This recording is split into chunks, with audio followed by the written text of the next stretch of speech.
ఊట దగ్గర నిలబడు. ఆ ఊట దగ్గర నిలబడు, దేవుని స్వరాన్ని వింటావు. ఊట దగ్గర నిలబడు, పరిష్కారము దొరుకుతుంది. ఊట దగ్గర నిలబడు, ఒక స్వరాన్ని నువ్వు వినగలుగుతావు. ఊట దగ్గర నిలిచిన వాడు ఓడిపోడు. నేను అంటాను, నీటి ఊట దగ్గరకు వచ్చిన నీవు నిలబడితే నీ దప్పిక తీర్చబడదు. నువ్వు మోకరిస్తే నీ దప్పిక తీర్చబడుతుంది. మోకరించిన వారి దాహము తీర్చబడుతుంది. మోకరించిన వారి ఆకలి తీర్చబడుతుంది. మోకరించిన వారి శరీరాన్ని బలపరుస్తాడు. మోకరించిన వారి ఎముకలను బలపరుస్తాడు. మోకరించిన వారి కన్నీరు తుడుస్తాడు. మోకరించిన వారి నోటికి నవ్వులు కలగ చేస్తాడు. మోకరించిన వాడు ఓడిపోడు. మోకరించిన వాడు గెలుస్తాడు.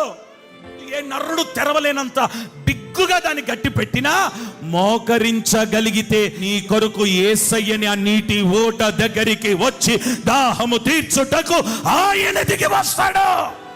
మనుషుల కొరకు ఎదురు చూస్తున్నావు గనక ఇప్పుడు వరకు నీ దాహం తీరలేదు. ఎవడో వచ్చి నాకు సహాయం చేస్తాడు అనుకుంటున్నావు గనక నీ దాహం తీరట్లేదు. వదిలేయి, అన్ని వదిలేసేయి. ఎవరి దగ్గరికి వెళ్ళొద్దు, ఎక్కడ పోయి దండం పెట్టొద్దు, ఎవడికి సాగిల పడొద్దు. నువ్వు మోకరించినా, సాగిల పడినా, దండం పెట్టినా యేసు ఒక్కడికే.